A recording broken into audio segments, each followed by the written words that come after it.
Hello, this is Thomas, K4SWL. If you're new here, I like to do real-time, real-life amateur radio field activation videos. And today's one of those days.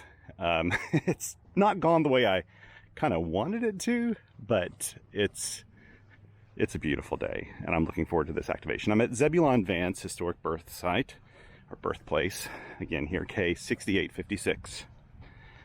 And as I've mentioned, I think in all my past videos here, this site's really convenient this particular school term because my daughters are taking some classes that are nearby. So I pass by here twice each Tuesday, and it's difficult to resist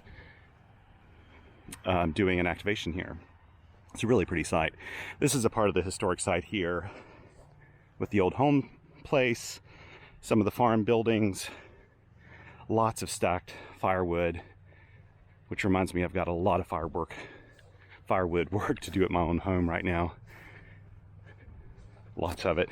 This is the season. We start to stack it and cure it, have it ready for winter. Though this winter, we didn't have a very heavy winter this winter, so I was able to get away without using a whole lot of firewood, so we've got a bunch left over.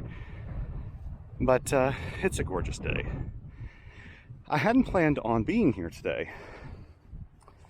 I had a little extra time in my schedule and thought it might be fun to go to the Craggy Gardens picnic area on the Blue Ridge Parkway, which is all in all probably about a 50-minute detour. It's actually not that far as the crow flies, maybe 3 miles, but it just takes a while to drive the curvy roads to get there. But a really pretty day to do it on the parkway.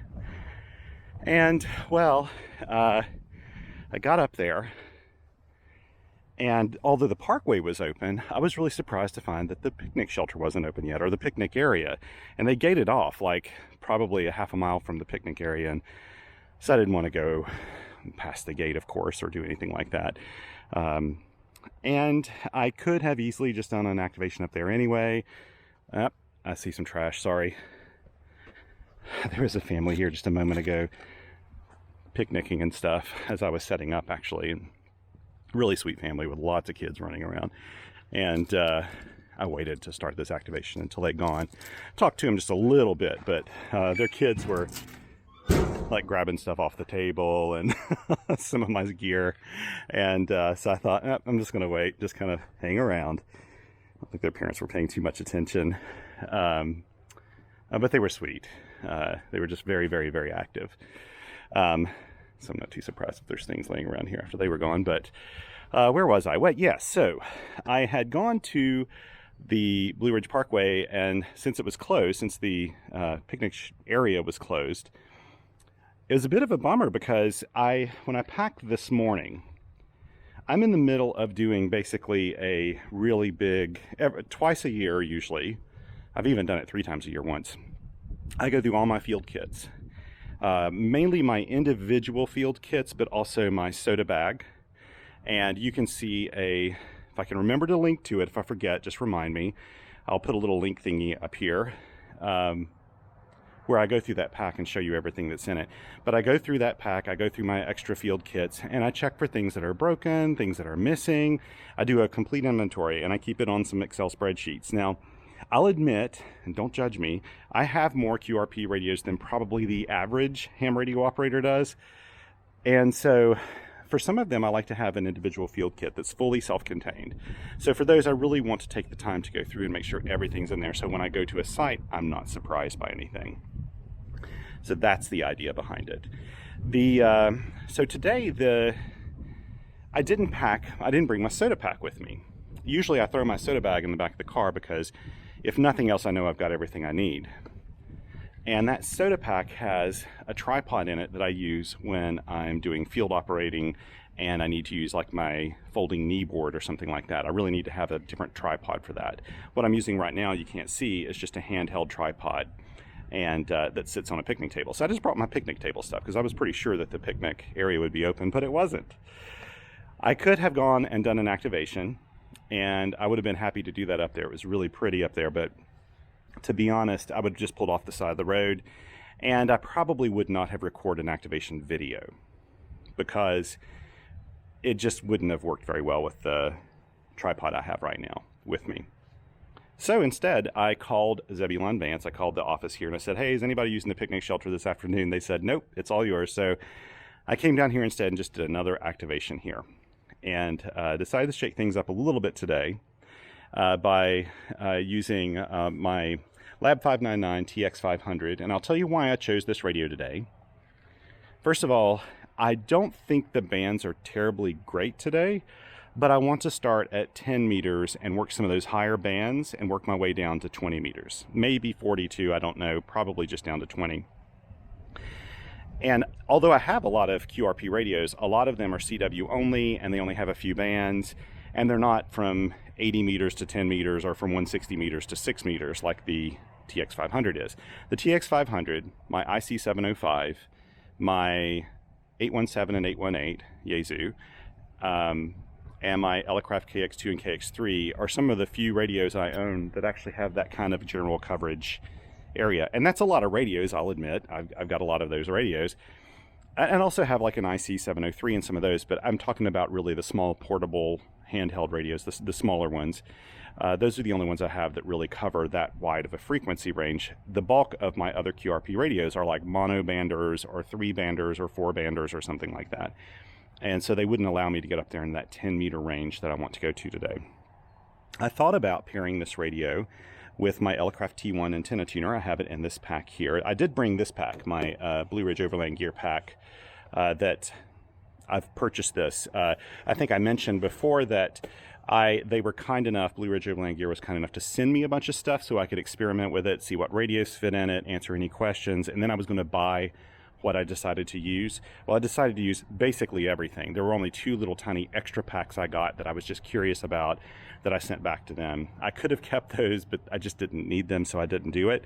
But I bought like, I think 3 of these zippered pouches, I think 5 or 6 of these zippered pouches, and then I bought this shell that's the gadget gear bag, and I bought a headrest kit, which you've probably seen the video of already, and I did that one with the SW3B, and I also bought an individual first aid kit headrest pack, which I may show someday. It's in my car now, along with the other kit. I bought all those things from Blue Ridge Overland Gear. Super, super pleased with the quality of their gear, and I have to admit, I think it's a fair price for something that's made in the United States that has a lifetime guarantee. That's a very fair price for their stuff. Very pleased with it. But so I do have that, and I had enough stuff to throw together this TX-500 kit. One thing I know people are going to ask about is this is a little CW connector that a friend, a reader, put together for me. He just made it himself. And it means that I don't have to pull out the extra cord that comes with the TX-500. It's just like a little, it's just like a little small connector that he made with the 3.5 inch or 3.5 millimeter paddle connection. And so that's kind of fun. Let's talk about the antenna real quick. So instead of doing the ATU system, I got an email from a reader, I think it was today or yesterday, and they were asking, they had the TX-500, and they were asking what would be the best antenna to pair with it because they want to use a lot of different bands, and they were looking at a Chameleon product that covers from 80 meters to 10 meters, supposedly without a tuner. And in fact, I've seen that antenna. I've been really curious to check it out, but I haven't reached out to Chameleon. I haven't decided to buy it or anything yet. Because I kind of like the smaller antennas that I have here right now. But that would obviously be a really good choice, but it's, you know, just one of many other antennas that you can get. He was trying to stay on the low price end, and since he had just purchased a used TX-500, and I told him that a 40 meter in-fed half wave, if constructed properly and trimmed properly, will actually cover 40 meters, 20 meters, 10 meters, so those are all kind of harmonics, and 15 meters. And so you don't really need an ATU if you've done that properly. And today I did I'll have to pat myself on the back. It took 3 tries to get the branch I wanted, but I was super pleased. Normally over here at this site, I use this old dead tree as a support, but I decided to use this one over here, and that's mainly because the family was out here playing around and stuff, and I didn't want to be in their way. I certainly didn't want my line to come through and hit them. They like, the kids ran through my antenna. I had my antenna way off to the side, and they still ran through it and got it tangled around their feet, and I had to untangle them. That's one of the things, you know, I'm usually super, super careful at a park to keep my stuff away from families, because I don't want, kids aren't expecting antennas to be laying on the ground, right? But I had it way over there, way far away from where they were, and they still just came bolting through, and I said, hang on, I've got something on the ground over here, I'll get you tangled up, and he went straight through it. It completely ignored me, and so we got it all untangled and everything. And as they were packing up, I launched a line through here, and like I said, it took 3 times, but I got the branch I wanted, which basically turns this into just a proper sloping antenna. It's up pretty high. I don't know how many feet that is, guessing 40 feet, something like that maybe, and maybe 35 to 40 feet, and it's sloping down, and I've got the end raised up over here. Now instead, this is something I don't show very often, but I do sometimes. I don't always tie off the end of the line, especially on an antenna like this. This is the MM0, is it OPX? MM0PX, 40 meter infrared half wave that I've put some probably 22, 24 gauge wire on, very thin wire, very lightweight. It doesn't really need anything to hold it up. Just the line going through the tree will hold it up. However, today's windy and gusty at times, and so I want like a little bit of weight. So what I do is actually just attach my 12 ounce weight. This is the 12 ounce weight going with this particular throw line. I just attach it here, and it adds enough weight that it holds it up. And it gives me the flexibility that if I want to, I can pull on it a little bit, bring it down a little bit if I want to take some of the tension off, but works really well. Really watch things today. I've got plenty of time to do this activation. Got about an hour on the air, but I don't know if my camera battery is going to last that long. So I'll warn you in advance, this could just kick out on you because I probably won't pay much attention to the battery once I get going here with the activation, and I'm sorry about that, but I usually don't pay attention to it. And I don't have my spare battery pack that I normally have today because, again, I'm going through my kits right now. So basically, I'm very ill prepared today, but that's all right. We got everything we need. Everything we need to do this. Okay, one extra thing I've got.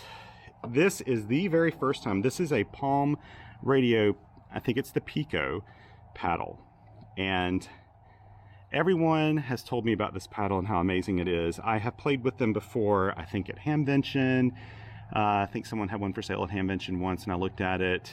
And I have a friend that has one, and they're not easy to get a hold of. Well, one of my kind readers reached out after she saw my eyes light up when I did a live stream with Josh on the Ham Radio Crash Course YouTube channel, and he showed his Palm Pico paddle, and I was like, wow, that's really cool. Those are not easy to get these days. They're not made anymore.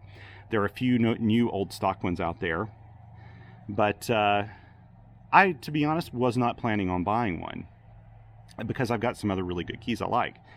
But one of my readers reached out, and one of my supporters, actually a Patreon supporter, reached out, and she said, you know, Thomas, I've got the Palm Pico and I've got the Palm Mini paddles, and I'm not using them, and I'd like to sell them to you for, you know, a really good price. And she did, a very attractive price, and so I bought them, and I'm just very grateful that she did that.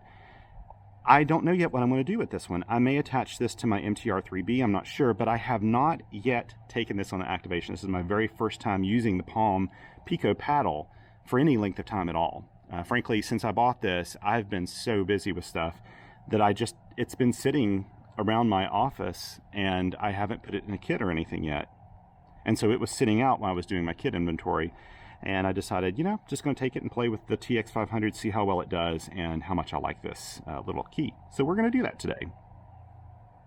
I'm looking forward to it. It's so tiny. It's just such a tiny paddle. Okay, got to figure out where I put my glasses, and let's get things together here. I just need to make my log real quick. We'll start on the 10 meter band. I very honestly do not expect any kind of meaningful results on 10 meters today. I don't think it's recovered yet, and in fact we could be having poor propagation right now. I have not checked at all, so I have no idea. But we'll find out, right? I've got the speaker mic here as audio, and you're seeing like dust and stuff on my TX-500. That is actually not dust, that is pollen. And as I'm touching this table, there's just pollen all over my arms. Tis the season for pollen. Thank you all for joining me today, by the way. I really appreciate it. Let's see, Vance, Birthplace. And today is the 18th of April, 2023. Oh, I just thought of this. So people ask me about my ones, and mainly Americans ask me about my ones. I lived a long time in Europe off and on. I lived in the UK, I lived in France, I lived in Germany. It was mainly when I lived in France. When I was in college, I got used to making my ones like this, which is what a lot of the rest of the world does for ones. And I don't use it consistently. I found that when I moved back, I tend to use ones like this when they're at the beginning of a number set. So not always, but you know, that's the way I do it. Now, if you're from France or from, you know, another country in the world beside the US, you'll probably look at that and say, yeah, what's the big deal? Well, Americans don't really do that. Usually when we make ones, we just make like, you know, a one mark like that. And so maybe we'll put like a top on it and a bottom on it, but usually not. But I got used to doing that, and I like it. I find it's an easier way for me to just determine when something's a one, just like putting a strike through my zeros. I like doing that. That's just how I do things. So I get that question probably once every couple of months. So there you go. Okay, let's move up to the 10 meter band.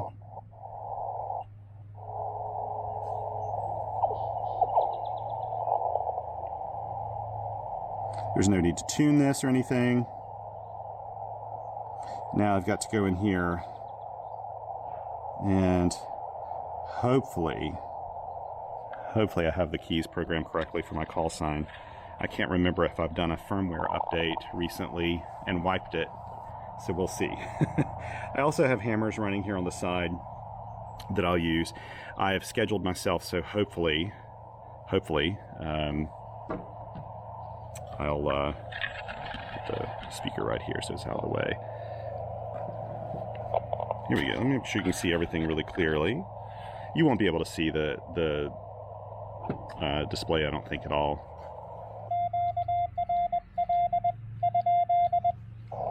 Okay, so yeah, that's giving me a perfect one-to-one match.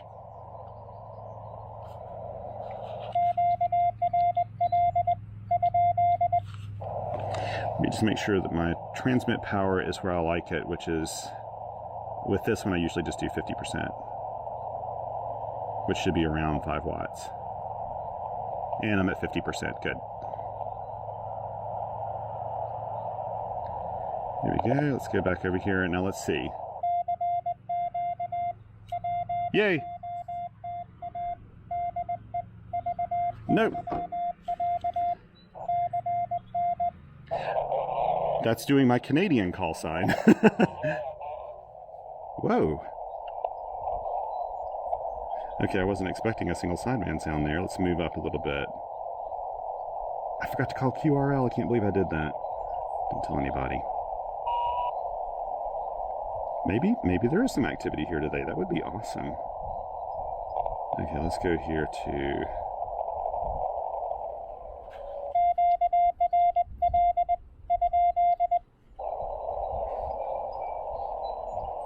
Let's record this.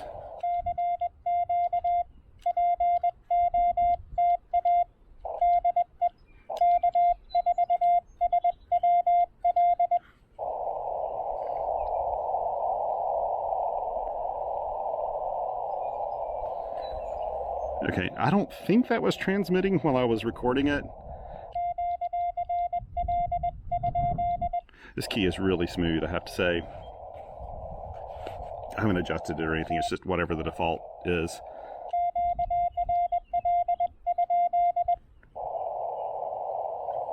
Okay, let's see if it took my recording properly.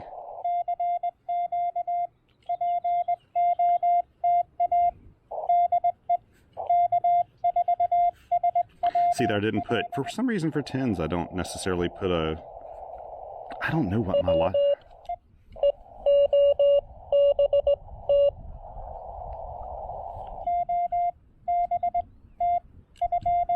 I wasn't expecting that.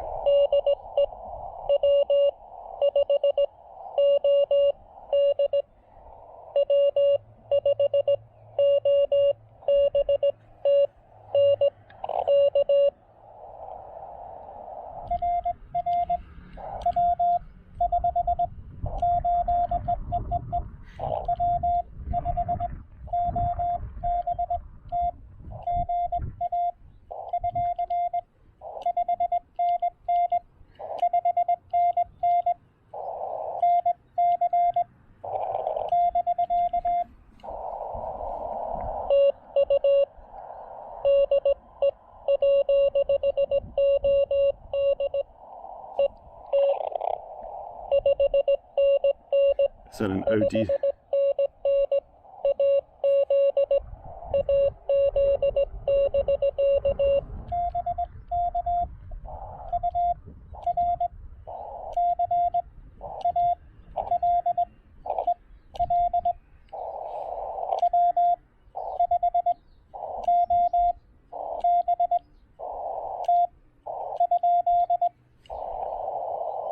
Make sure I got his call correct.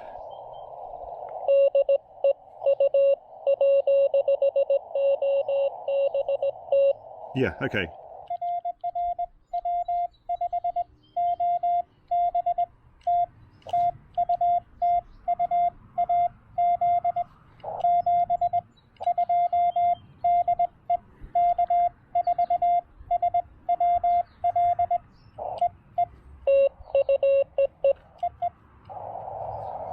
I don't know how in the world they found me. I think it was just by accident. 1757.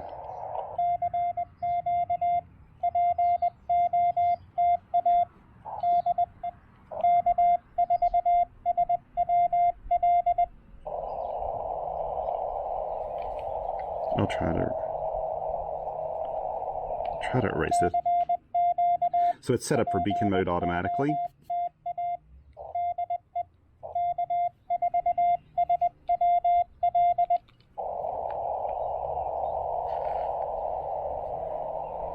I'm excited just to have one in for 10 meters, to be honest.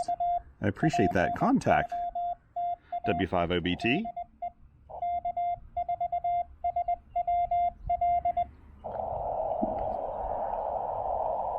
Making sure I got everything correct in Hammer's app.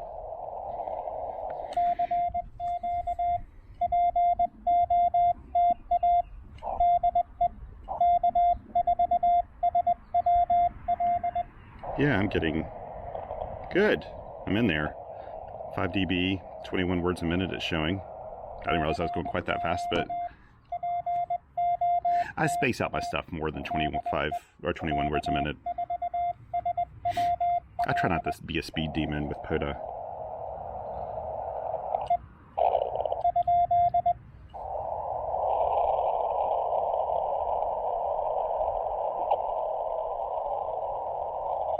I almost can hear somebody there, I'm not sure. I don't think so though.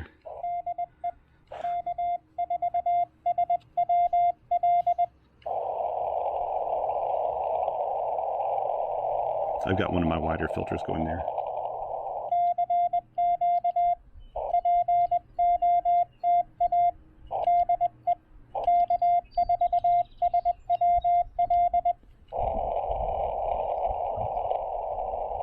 I see why people like this key, it's really smooth.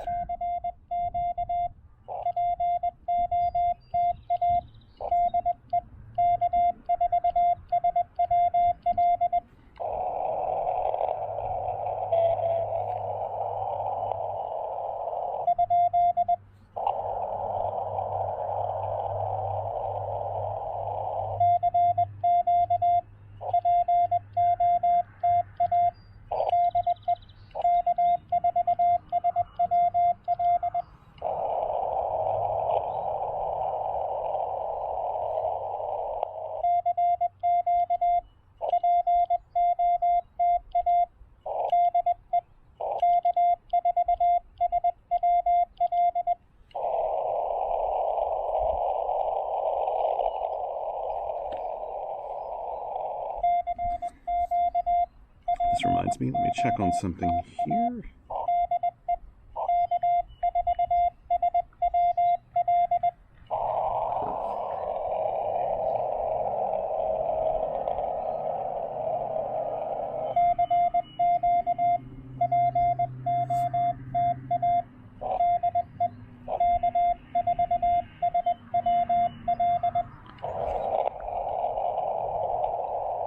We'll go for a little bit longer, maybe 3 more minutes, and then we'll move down to the 15-meter band. I'm just thrilled I got, that was a really strong contact from Arizona, which tells me that it's, you know, the band's in decent shape today. May not be stable, but... Ooh, that is QRN. Some kind of QRM, maybe from a passing motor vehicle, I don't know. This particular site is in a neighborhood, so it's not as quiet as some of the other parks I go to. I swear I'm hearing a little tone in there, but it's not, I'm not getting any intelligibility out of it.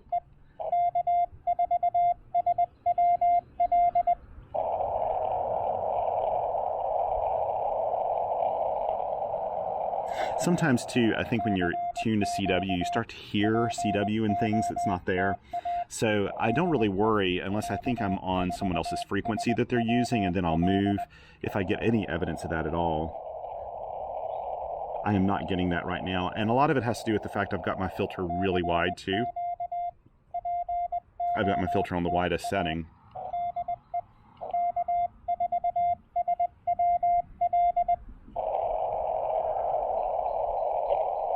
We'll do 2 more calls, and then we'll move down to 15 meters.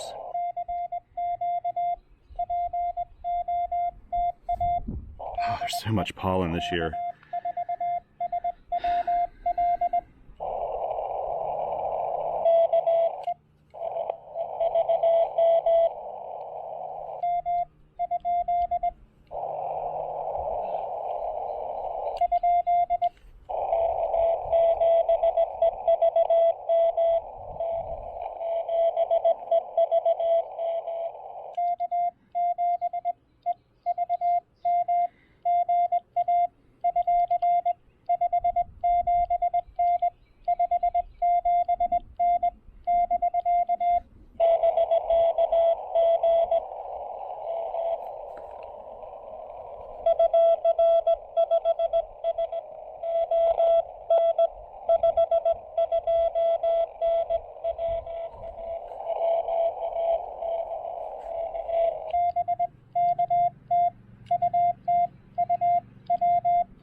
Let's get down to 15 meters. I usually go somewhere around the... Oh, look at this. So this is really telling. It's one of the things I like about the TX-500. It has actually a fairly usable... Can you see that? I don't know if you can see that very well or not. It has a fairly usable spectrum display. So you can see up here, there's the FT8, FT4 is up in this area. And yeah, so it makes it easy to see if there's signals around you, which is kind of nice. So I think it's 21061 is usually like a QRP calling frequency, so I usually go somewhere around there. We'll try 59.5 again. There we go. Now let's check and see if it's 1-to-1. Perfect SWR. There we go. So, you know, when you have a 40-meter in-fed half wave, I think people think, well, it's good for 40 meters and maybe 20. No, it's good for 4 bands, usually 40, 20, 15, and 10. So, and if you've got an ATU, if you've got any kind of little transmatch or antenna tuner, you could also tune this on 30 meters and 12 meters and 17 meters. I've done that many, many times. And I can tune it down to 60 meters and possibly 80 meters if I've got a good matching antenna. Transmatch or antenna tuner. That doesn't mean it's going to be super efficient, but it'll work.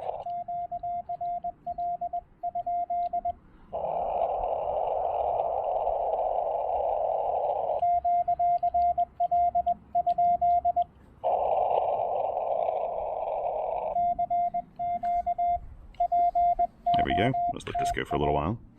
And I'll take this opportunity to change the band on hammers.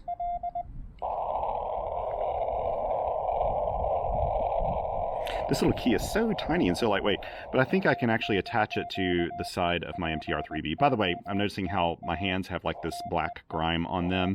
It has to do with some work I did this weekend, and it has like infiltrated my hand. I don't care how much I clean my hands, they're really messy, so I guess it'll just have to wear off with time. Not quite as permanent as a tattoo, I guess, but these aren't model hands, they're working hands. Like I said, I got a whole bunch more wood to split.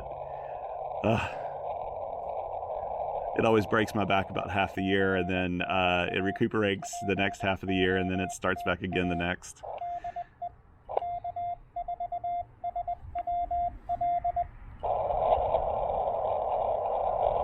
I thought about today, I planned out if I could do a soda activation of Craggy Dome, which is just maybe another 15-minute drive beyond the Craggy Gardens picnic area. And it's about a 45-minute hike maybe up and down. And I realized if I did it, that I'd only have like maybe 20 minutes, 25 minutes to operate max. And I just thought I didn't want to rush it that much. Glad I didn't, because we've got the tourist season starting back up.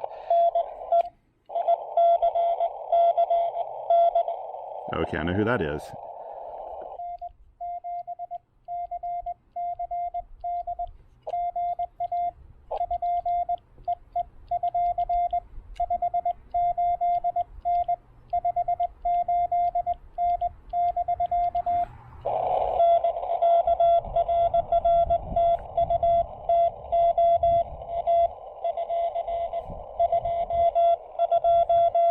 It's Mike. Well, he's a 5'9" now.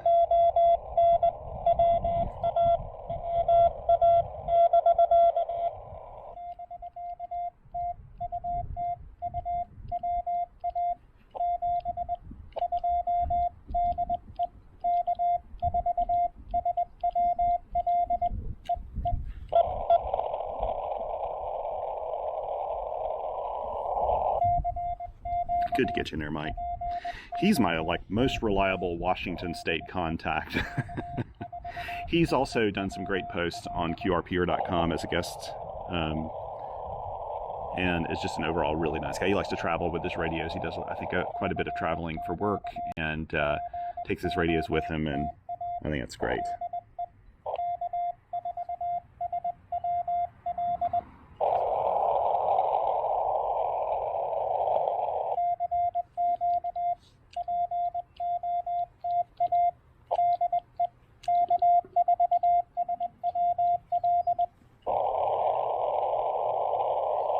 I kind of like this more relaxed, slow pace.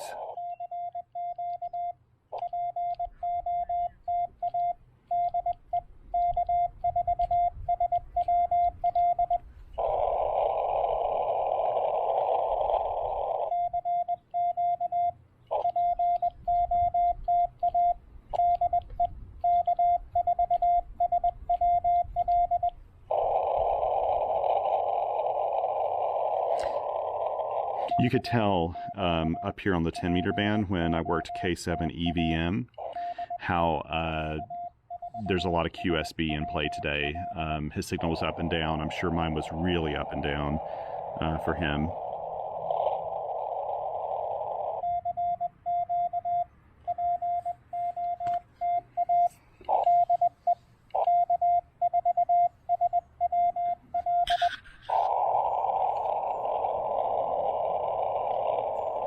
I think I mentioned in my last video, this is not my favorite pen. I love Staedtler pens, or pencils, mechanical pencils, but this isn't my favorite for logging because I break the lead so easily. My favorite is a graph gear pencil, and I actually bought a new one and it's sitting on my desk right now because, again, I'm going through my field kits right now.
I had to get you in here.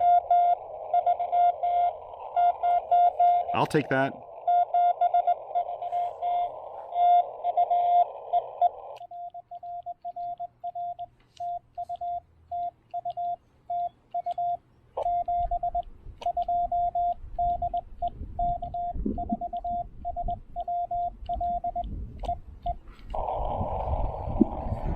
Nice.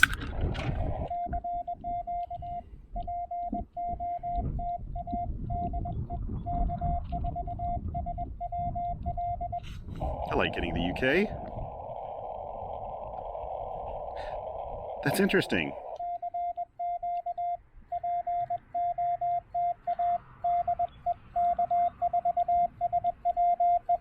I just noticed I'm thinking about this now.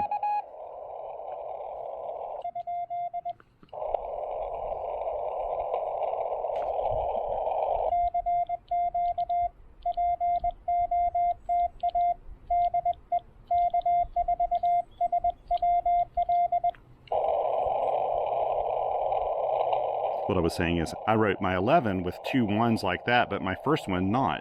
So maybe I was completely wrong about when I do my 1s and when I don't. Maybe there's no rhyme or reason to it. I'm thinking about it now since I talked about it.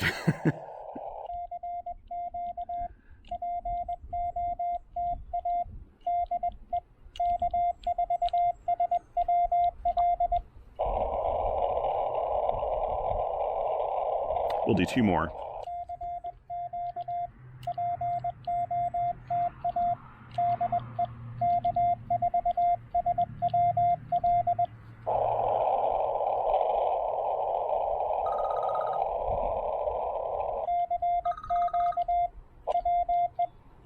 I need to stop this real quick. Sorry, I need to answer this call. I had to take that call, so I stopped here for just a second. We'll call CQ just a couple more times. I heard somebody trying as I was finishing up my phone call, but they didn't send actually their full call that I could hear. But we'll do this just a little bit longer, and we'll go ahead and move down to the 20 meter band, not the 17 meter band, because it's not resonant on 17 meters. The 40 meter infant half wave.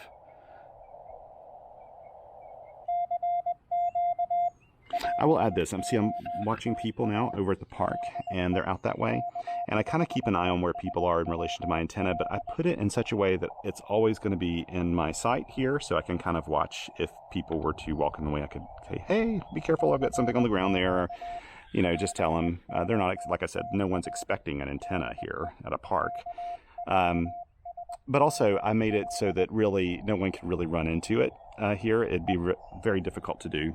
I tried to put it in such a way that it'd be pretty extraordinary if somebody just ran into that. And really, the only place you could get tangled up in it is right here, close to where I am, so I can kind of keep an eye on that easier. Okay, let's go ahead and call QSY.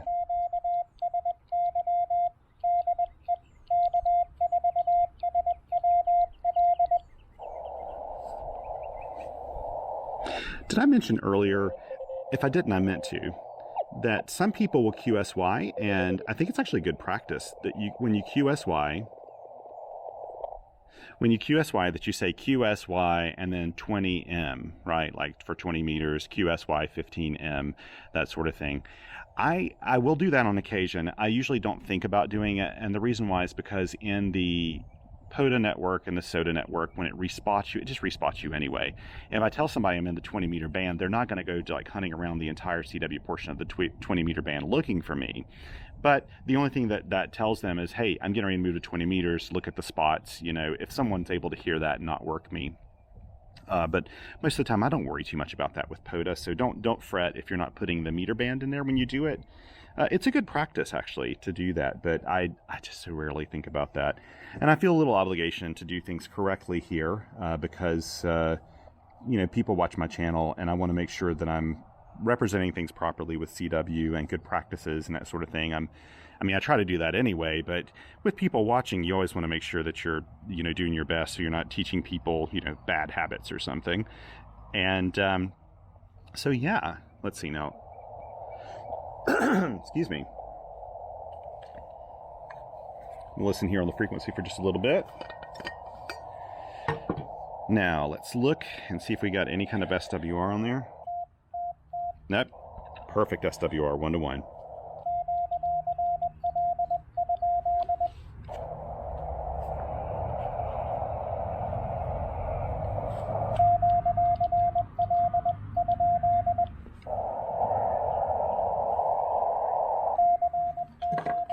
Okay, now change it to 20 meters on the Hammers app. There we go, we're good to go. Get a little water.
Excuse me. Again, it's allergies right now, man.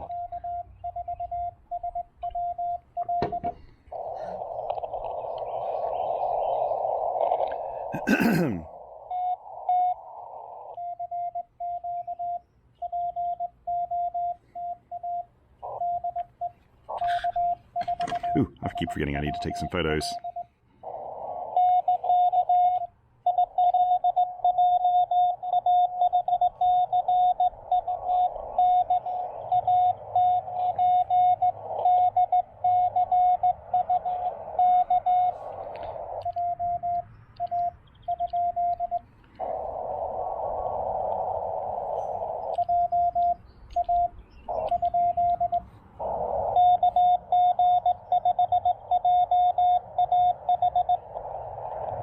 Okay.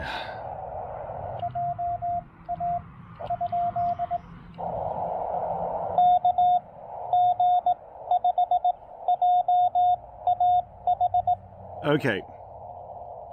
Okay.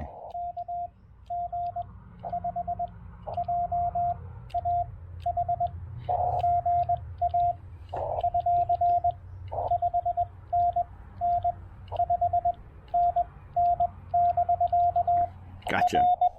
Gotcha. Sorry that this was not going in my head for some reason.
Okay.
There we go.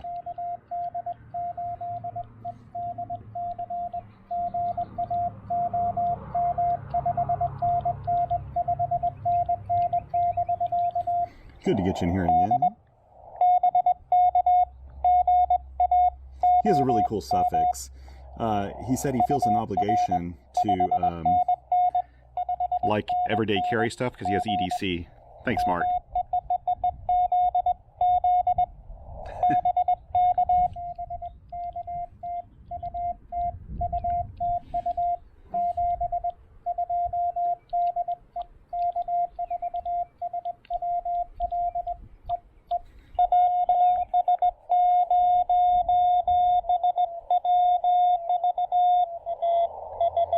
Okay.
B. Okay, hang on. VU. Let me make sure I get that right.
That's kind of crappy keying on my part there, but...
Nice.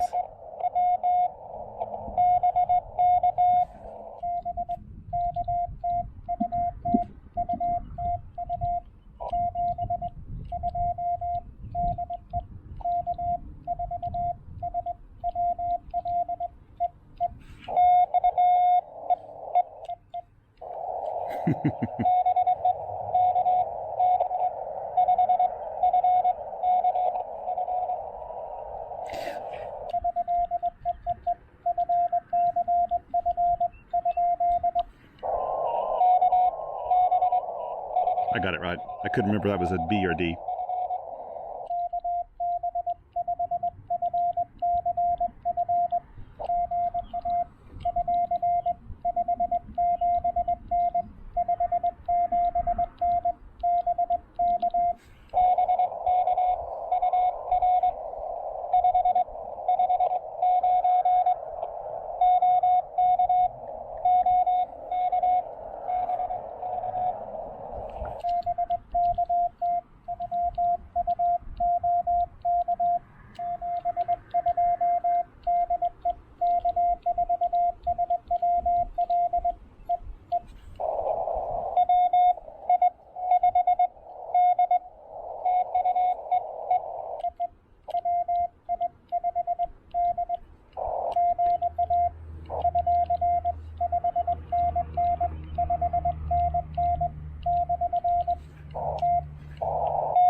I'm going to turn this off here soon because my battery's starting to go low.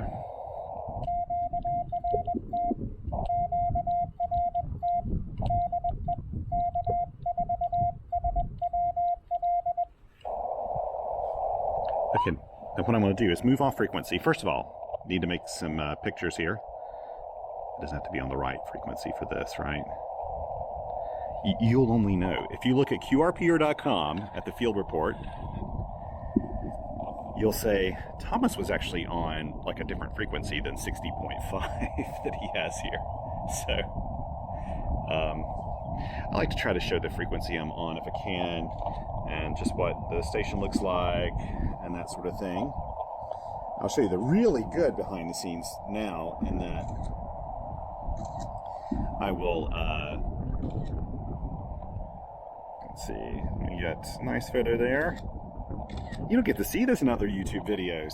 The behind the scenes with the in front of the scenes. Okay, so what I'd like to do now, while I have a little bit of internet service, is maybe try to do a park to park. Let's see if we can do that. I need to get back on the Parks in the Air network and refresh it. Let's just see if we can find somebody to work a park to park on 20, 40. Come on, load up. There we go. So what I'll do when I go through here is actually look in. So I'm going to respot myself as QRT. QRT, thank you. There we go. And, 140575.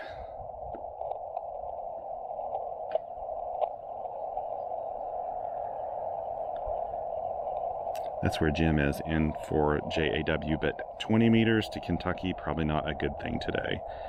That's a little too close. I'm in North Carolina. 20 meters is hopping right over him. Same thing with Tennessee here. Okay, let's try 14050.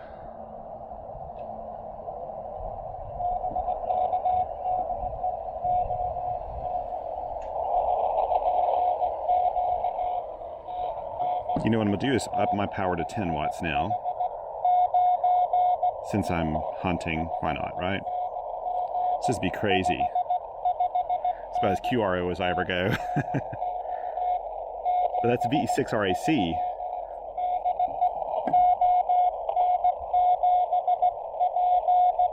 Oh, that's an ON station calling.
Oh, I think there's just a lot of fading going on here.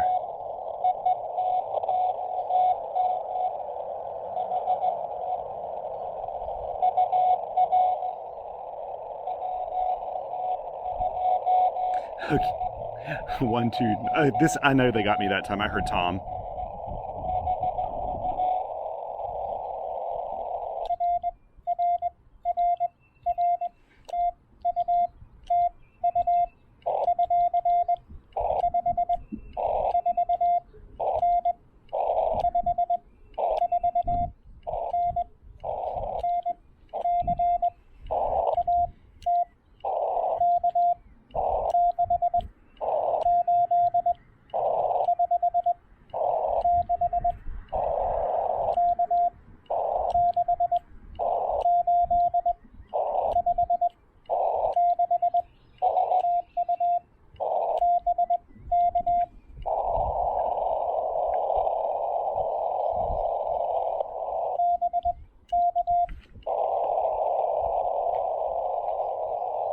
Do we get him? This may be Vance on the other end.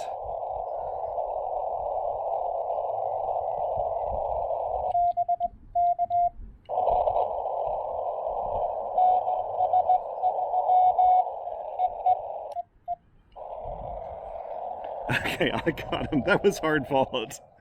That may very well. That's a special RAC, Radio Amateurs of Canada call sign, VE6 RAC. That's a long haul right there. Let's see where he was. This is at the... Oh, Okotes. I bet you money that this is... Yeah, this is Vince on the other end. VE6LK. This is VE6LK. This is my buddy Vince. That's the reason why I heard him send Tom. But as you could hear, the band was up and down. There's horrible, horrible QSB going on there because his signal was really high. And I think he's operating probably an FT857 at about... He may be using like 50 watts or something. I don't know. But that's my guess because I happen to know Vince really well. He's a good friend. And his KX3 is in the shop right now. So I think he just has that FT857. And it would make sense to run higher power with a special event station like this, by the way. So you could hear how his station was going up and down, how his signal was going up and down. And then you could hear how mine was a lot weaker, probably at 10 watts. And so for him, it was way more exaggerated when I would go up and down. So he was probably having a very difficult time working me, but when he finally got my call sign, he got it. So I am going to send him a photo right now of his, because I just was in touch with him. I was just in touch with him. So let's see here. Let me send Vince a photo of my setup. Whoops. What am I doing? What am I doing? I can't even send a text message now, but I want to do this while he's here, and just so he can kind of see. There we go. And now I'll forward that to him. And hopefully where he is, he'll be able to see that I've worked him. Okay, let's look and see real quick. I maybe can do one more station before I leave. That was really fun. It was tough copy, Vince. That was really tough copy. Let's see. Ooh, New York on 28040. Probably not. That's probably a little too close. Then again, 10 meters can be kind of weird sometimes. That's 10 meters in New York. Let me refresh this one more time just to make sure I've got a fresh list here. Tennessee, too close. Texas, probably a little too close for 15 meters the way it was earlier. But I may try to go for that. 21046.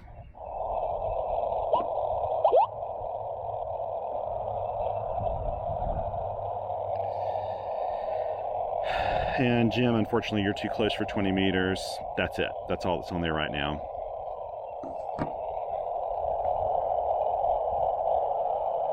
That was nice. That was really nice. Let me just write his, he's at Victor Echo 6094. It was fine. Yeah, there's nobody there. So we'll go ahead and turn this off now. Well, you know what? Let me take a couple more photos here while I'm doing it. So I don't forget this. Take a picture of 10 meters as well. Or was that 58 something, I think, earlier? It's 58.5. Maybe that was it.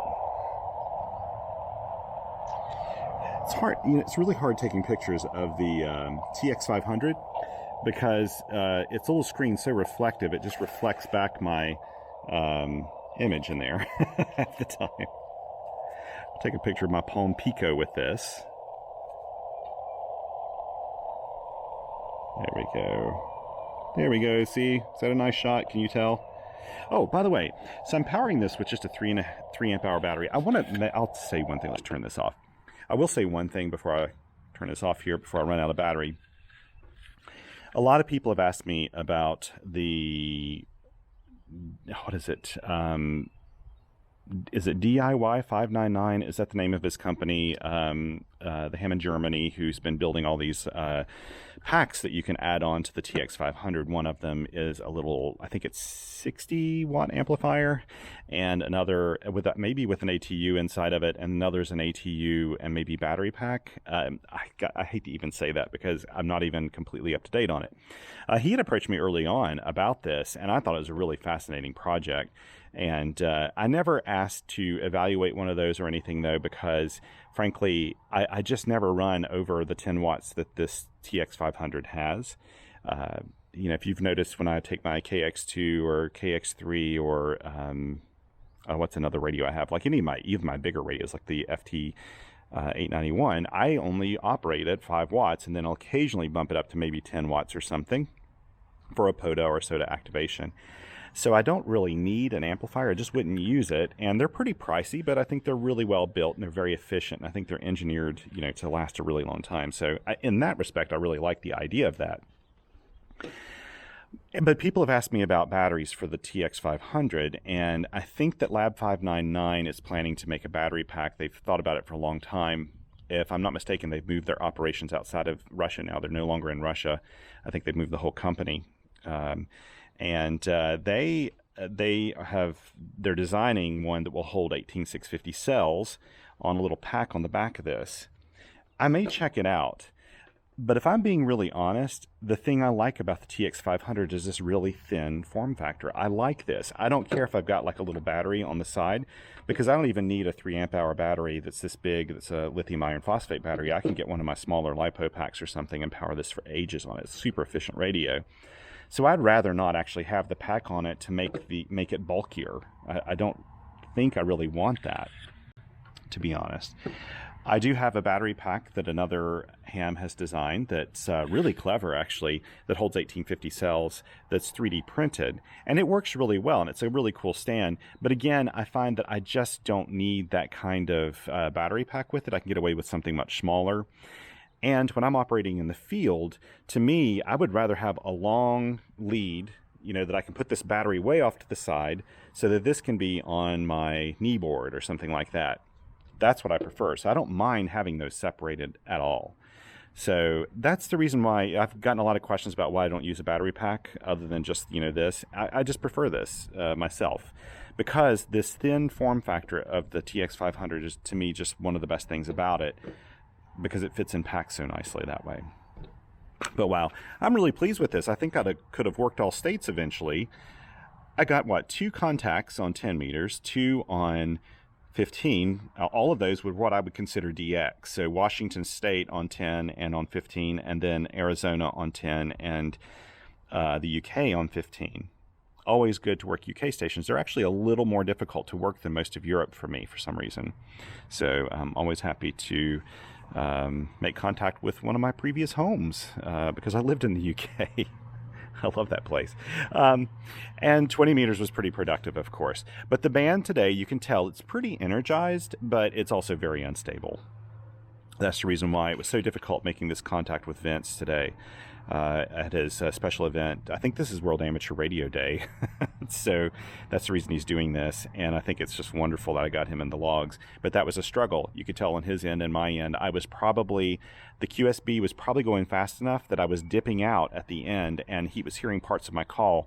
Since he knows my call really well, he was making the assumption maybe that was me. I bet that's what was happening on the other end, but he just wanted to confirm. So when I heard him say Tom, then I knew that he had gotten me. So, man, this was really fun.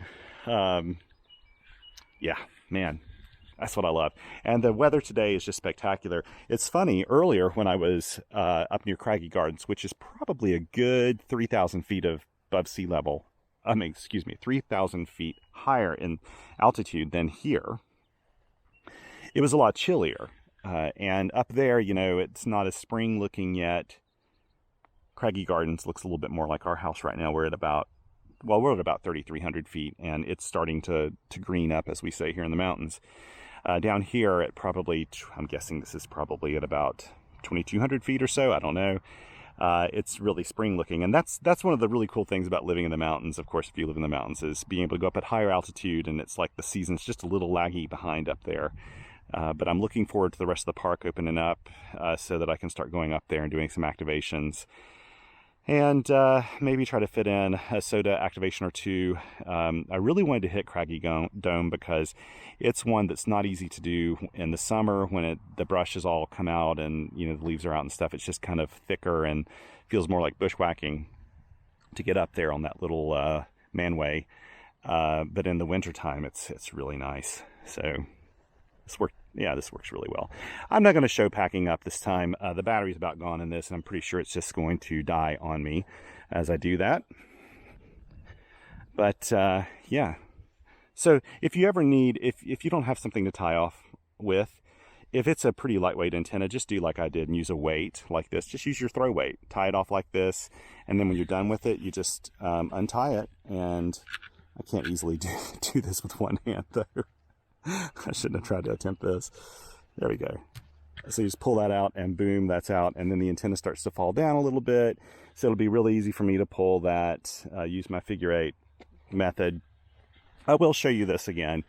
In a soda group recently, someone was asking about using winders for end-fed halfways, I believe it was. And there's some really good winders out there.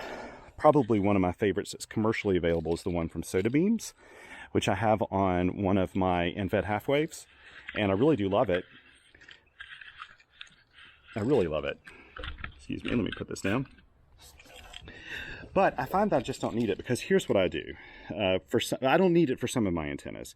I have it on one of my 40 meter end-fed half waves, and I love it, but I just use this figure 8 method. So I wrap the line around my fingers like this and bring the whole thing in.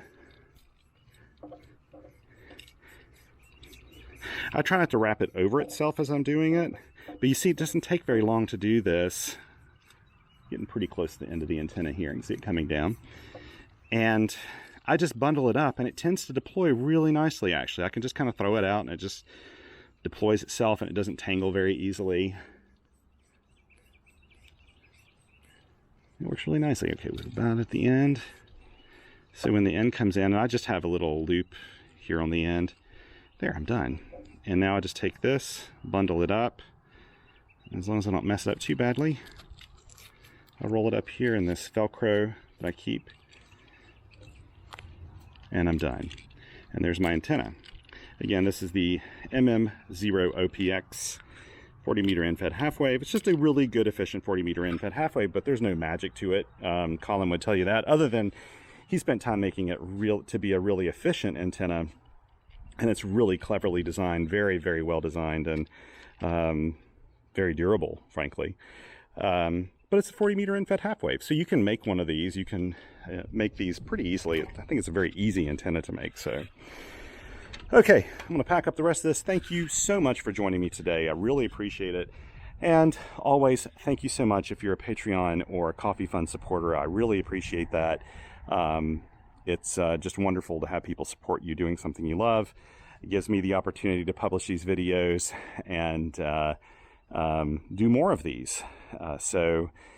Thank you so much again. And I've got some new equipment coming in soon I'm going to be checking out. I'm looking forward to some new accessories and other things. I've got a couple different radios on order right now, but they're probably a month or two down the road. A couple of new QRP radios that may be on the market.